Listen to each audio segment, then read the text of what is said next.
Olá, queridos alunos da EJA Sexta Fase, sejam bem-vindos a mais uma aula de língua portuguesa. Eu sou o professor Rodrigo Ribeiro, ministrante desse componente. Vamos ver o que teremos na nossa aula de número 35, olha só.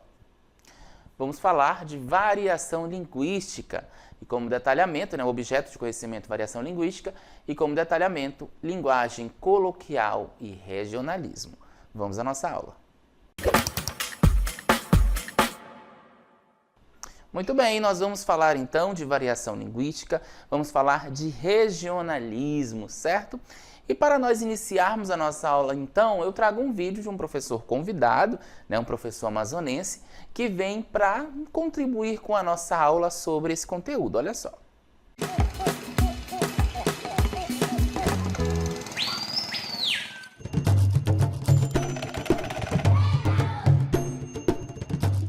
Olá, eu sou Alan Santos, sou professor de língua portuguesa e escritor de fábulas amazônicas e eu enxergo esse papel desses regionalismos, dessas expressões como algo fundamental. Por quê? Porque esses regionalismos eles carregam uma identidade cultural muito grande, carregam a história daquela pessoa que falou.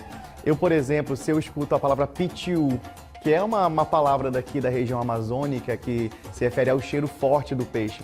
Isso não é somente uma palavra, isso para mim já vai remeter a histórias da minha família, vai remeter ao meu pai tratando um peixe, vai remeter a um momento familiar de um jantar, de um almoço comendo um peixe, por exemplo. Então não é somente uma palavra, né? Carrega uma história e essa diversidade linguística ela é muito importante porque mostra que a nossa língua é algo vivo, é algo que muda, é algo que nós vamos tendo novas palavras aparecendo. E o regionalismo é importantíssimo para esse pertencimento cultural. Então, as pessoas que falam essas expressões, a gente aqui tem muito, né? Telés, pega o beco, tem várias expressões que a gente utiliza. Isso traz esse pertencimento da região em que a gente vive. Né? No Nordeste as pessoas falam de uma forma, né? No Sul de outra forma. Isso tudo carrega a história daquela pessoa, daquela família, daquela cidade que fala aquela palavra, aquela expressão. Então é importantíssimo não julgar, porque a nossa língua é algo vivo e isso mostra a variedade que existem de coisas na nossa língua, na língua portuguesa. Nós temos a gramática, é claro, que a gente tem que levar em consideração, mas essa parte da linguística é muito linda, né? Mostra toda essa variação que existe no nosso Brasil, que é imenso e cheio de formas de falar, seja no Norte, no Nordeste, no Sul, Sudeste, enfim. Isso é muito importante, é importantíssimo preservar esse tipo de variação.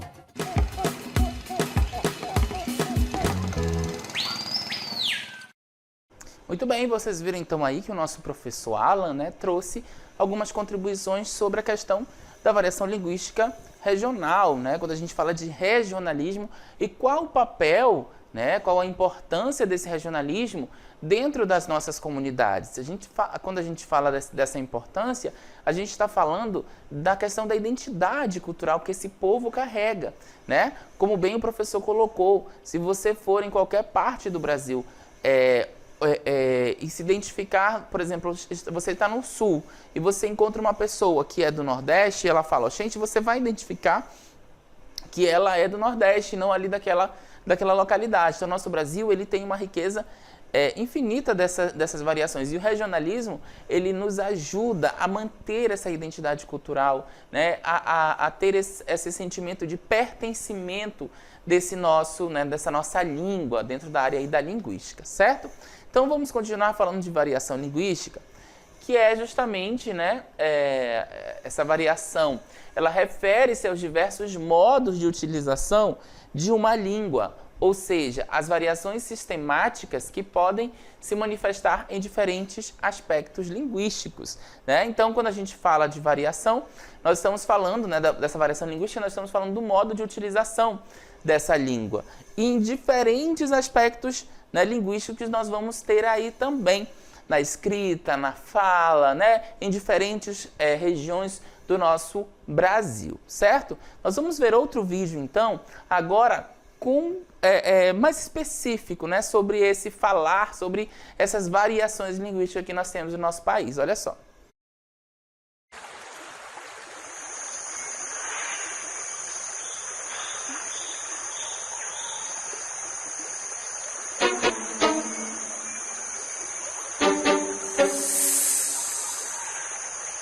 Nem com nojo. Essa cobra maceta vai me pegar. Olha já. Por essa eu não esperava.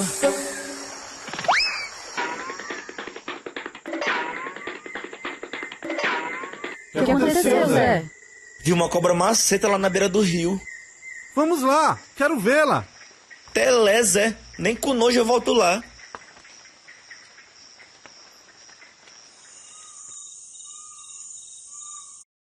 Muito bem, vimos o Zé aí desesperado porque viu a cobra grande lá no rio.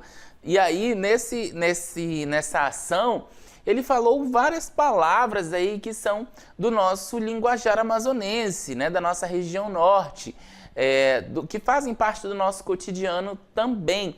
Que são palavras específicas, né? Que, por exemplo, se alguém do sul ou do sudeste estivesse nesse diálogo com o Zé, talvez não entenderia a forma que ele falou, né? Vamos ver que palavras eram essas? Olha só. Olha aí.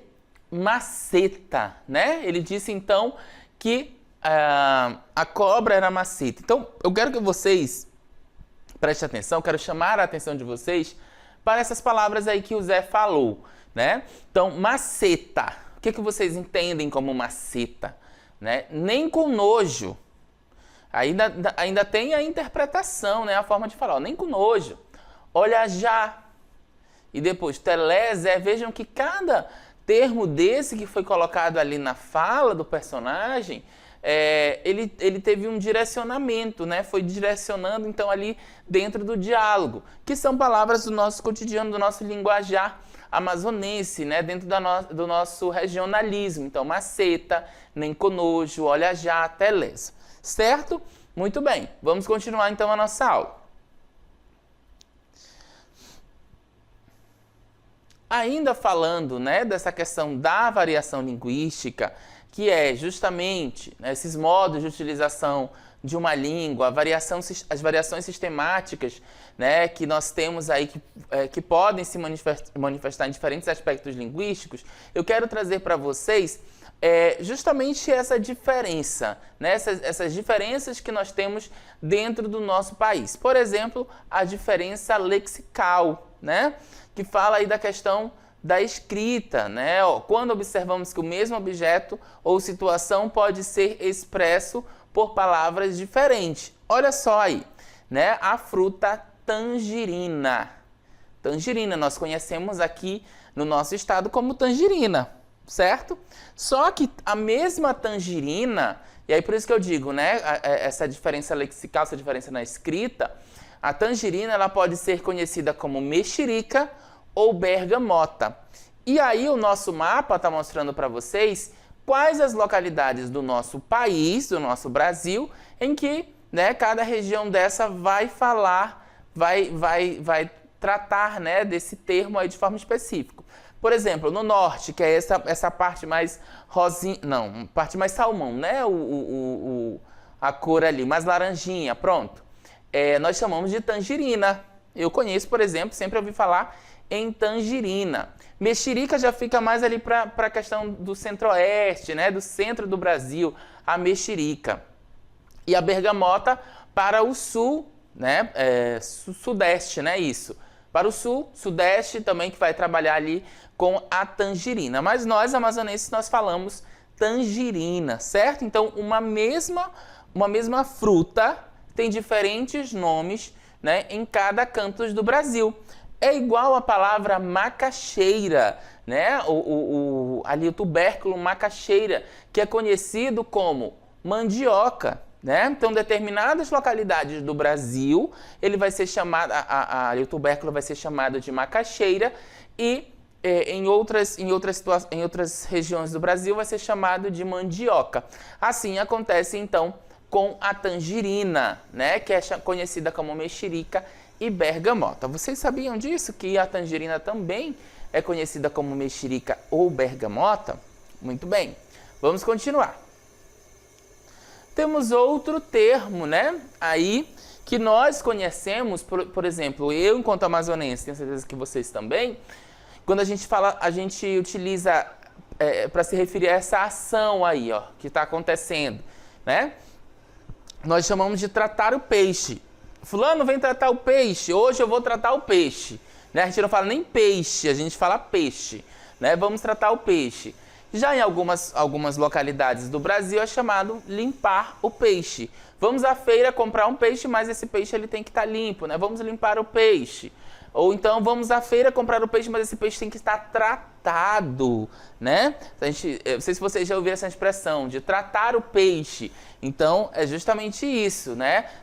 Em algumas localidades nós vamos ter esse termo, limpar o peixe, e também nós vamos ter o tratar o peixe. Certinho? Muito bem, vamos ver então agora algumas diferenças semânticas. O que são essas diferenças semânticas, professor? Diferenças de sentido, né, de significados, olha só. Quando a mesma palavra é usada com significados totalmente diferentes.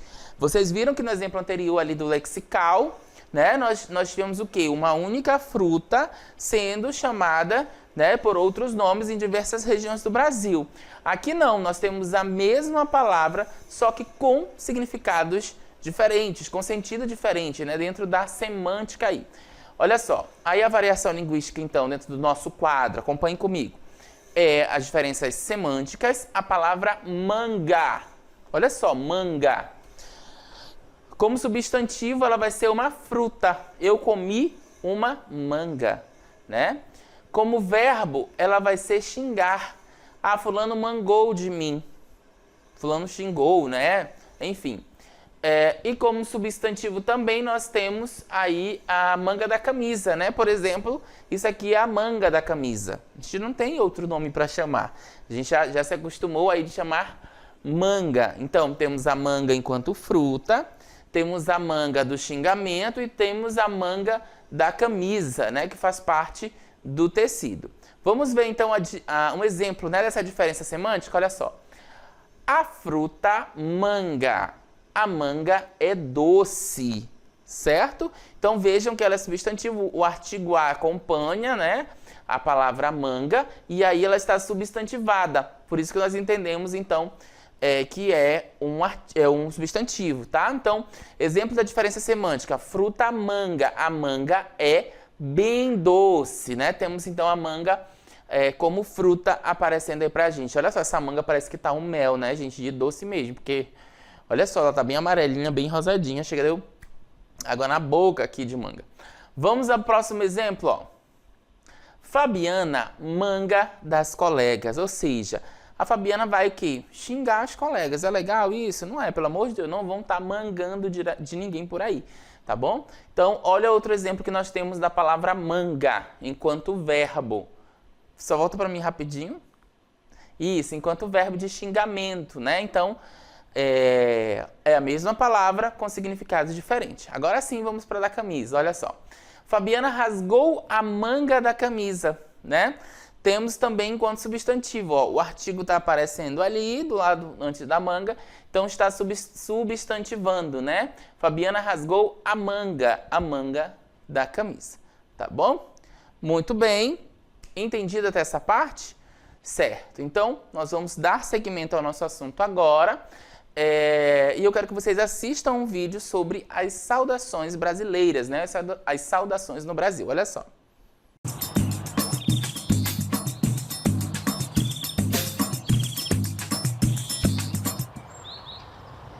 Oxe, amigo, que bom te encontrar por aqui. Oi, cabra macho. Seja bem-vindo à nossa mata. E aí, parceiro, que bom te ver por aqui. E aí, maninho, beleza? E aí, meu chapa, tudo em cima?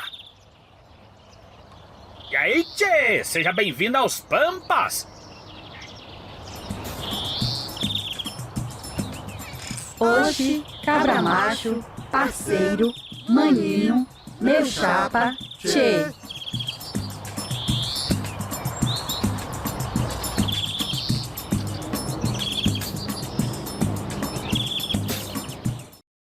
Eita, quantas saudações nós temos aí, então, no nosso Brasil, né? Temos aí várias saudações, formas diferentes de cumprimentar, então, as pessoas, né, em diferentes regiões brasileiras.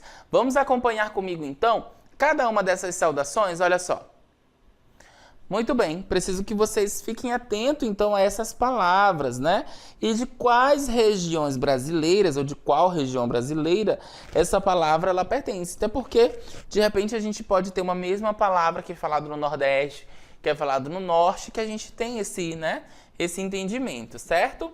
Muito bem, então acompanhem comigo. Oxe, né? Olha só, quando eu falo oxe, vem aí do Nordeste do Brasil, né? O oxe, o oxente, oxente também é do Nordeste brasileiro, né? Nós temos aí, então, essa expressão vindo do Nordeste. A mesma coisa é cabra macho, né? Quando eu digo lá cabra macho da peste, a gente se refere também ao Nordeste. Essa expressão, ela vem do Nordeste, né? Do Nordeste brasileiro. A gente tem o parceiro, né? Vimos lá no vídeo também. E aí, parceiro? Vamos lá, parceiro. Né? O parceiro é do Nordeste. Lembra que eu acabei de falar para vocês que uma mesma palavra pode, né? Uma mesma saudação pode ter em outro lugar? Exatamente, olha, parceiro, a gente utiliza aqui no nosso Norte, né? Utilizamos. Mas no Norte é forte mesmo, ó, até rimou. No Norte é forte mesmo que o maninho ou o mano. Eu não falo muito maninho, não, mas eu falo mais mano. E mano, mana, né? O maninho, assim, é uma coisa mais íntima, mas o maninho é do Norte, tá? Meu chapa, né? Fala aí, meu chapa. Sudeste, da nossa região Sudeste. E o tchê, né? O tchê ali, e tchê é do Sul, lá dos nossos irmãos gaúchos, certo? Então, vocês viram aí expressões diferentes de saudação que são utilizadas em várias regiões brasileiras, certo? Muito bem. Vamos dar uma olhada no nosso mapa, olha só. Vejam aí, ó, variações linguísticas, né? Nós temos, então, dentro do nosso mapa do Brasil aí, que vocês viram, acabaram de ver, região Norte, Nordeste, Sul, Sudeste, nós temos uma infinita, né, uma gama de expressões que são faladas nesse Brasil, nesse nosso Brasil. Para vocês que ainda não perceberam, não entenderam, nós temos aí, então, em destaque, né, a nossa região, ali em verdinho, a região Norte, em azul, a região Nordeste, amarelo, a região Centro-Oeste, em laranja, a região Sudeste e vermelho, a região Sul. Muito bem, show de bola. Volta só para mim as expressões de novo, olha só. Vejam aí, vocês viram lá no mapa, e aí nós voltamos nas expressões novamente. Então, quando eu digo oxe, cabra macho, parceiro, maninho, meu chapa, tchê, tudo isso faz parte, então, está dentro ali do nosso mapinha do Brasil, né? E ainda assim, dentro de um mesmo estado, a gente pode ter outros tipos de saudação. Por quê? Nós temos vários municípios dentro dos nossos estados que trazem aí também saudações diferentes, certo? Formas de falar diferente. Vamos lá. Então, nós já vimos aí a questão, né, da variação linguística, do regionalismo, e nós vimos as saudações, e agora nós vamos ver a norma padrão e a norma não padrão da nossa língua, certo? Para isso, nós vamos acompanhar, então, a mensagem de WhatsApp, né, que nós temos aí entre algumas amigas. Olha só. Oi, Bia. Seguinte, a gente combinou de ir no cinema amanhã, sessão da tarde. Mas não vai dar. Me esqueci que tem uma prova no colégio e se eu não estudar, minha velha me pega pelo pé. Eu, hein? Tô fora. Você me entende, né? Beijocas. Perdão. Muito bem, vocês viram então aí, né, uma linguagem que não é tão formal. Porque quando eu estou falando com o meu coleguinha do lado, né, com outro colega distante também, não tem problema nenhum. Eu utilizo uma linguagem não formal. Eu utilizo uma norma que não é padrão da nossa língua, né? Então, eu posso utilizar o VC, né? Eu posso abreviar palavras, porque a própria linguagem da internet me permite isso. Então, para plataformas que nós temos dentro da internet, a linguagem não padrão, ela funciona, como nós vimos aí num aplicativo de troca de mensagens, ou, né, em outras redes sociais que nós vamos ter também dentro do nosso processo de comunicação, certo? Então, ok, é válido, só que nós não podemos usar essa mesma norma padrão, não padrão, na verdade, em alguns documentos, por exemplo, né, um e-mail que você vai trocar ali, né, numa empresa, ou vai se direcionar a uma pessoa que tem um cargo hierárquico, né, maior que o seu. Então, você não vai utilizar essa mesma forma, ok? Vamos acompanhar comigo, então, olha esse exemplo, olha só. Muito bem, português formal no Brasil. Viram lá que nós apresentamos ali uma mensagem, né, uma troca de mensagem em aplicativos, né, no aplicativo de troca de mensagens, certo? Aqui nós já temos um e-mail para quem? Para o patrão, certo? Para o patrão, tá? Então, o e-mail começa o seguinte: senhor gerente, terei que faltar amanhã ao trabalho em razão de uma prova bem difícil no colégio. Né? Então veja que ele já começa, ele está se direcionando ao gerente dele, então a gente já sabe que tem que ser a norma padrão e não a norma não padrão, tá? Da língua, precisa estar escrita corretinha. E aí ele começa dizendo, ó, terei que faltar amanhã ao trabalho em razão de uma prova bem difícil no colégio. Percebam lá que as colegas elas podem utilizar esse diálogo, né, de uma forma mais tranquila, porque elas estão falando ali no quê? No aplicativo de troca de mensagens. Mas para o seu gerente, para o seu chefe, eu preciso utilizar a linguagem formal. Aqui em cima, inclusive, ó, tá dizendo, né? Ó, português brasileiro formal, certo? Continuando. Precisarei estudar, pois se eu for mal nessa prova, minha mãe vai ficar muito nervosa. Espero que o senhor compreenda a minha situação e que me desculpe. Atenciosamente, Pedro. Então vejam que tem todo, né, aqui um protocolo para ele se dirigir a quem? Ao seu gerente, né, ao seu patrão. Então ele vai utilizar uma linguagem mais formal, a norma padrão da língua. Por isso que o nosso texto é o quê? Brasileiro formal, né? Uma forma mais comprometida, né, de falar ali. Então ele vai utilizar os verbos, né? Olha só, terei que faltar amanhã ao trabalho em razão de uma prova bem difícil no colégio. Precisarei estudar, pois, né, se for mal nessa prova, minha mãe vai ficar muito nervosa. Olha só, minha mãe, como ele coloca, né, minha mãe vai ficar muito nervosa. Ele poderia ter usado outro termo, né, se fosse aí numa linguagem não formal. Minha mãe vai ficar, né, pé da vida, enfim, qualquer outro termo que fosse ser utilizado na nossa linguagem formal ali para eu expressar essa ação da minha mãe. Espero que o Senhor compreenda a minha situação e que me desculpe. Então, mais formal que isso não tem, né? Espero que o Senhor compreenda e me desculpe. E aí ele encerra, então, dizendo quem é, que é o Pedro, certo? Mas, gente, essa mensagem, ela poderia ser, né? Ela poderia ser tranquilamente uma troca de mensagem do aplicativo, normal.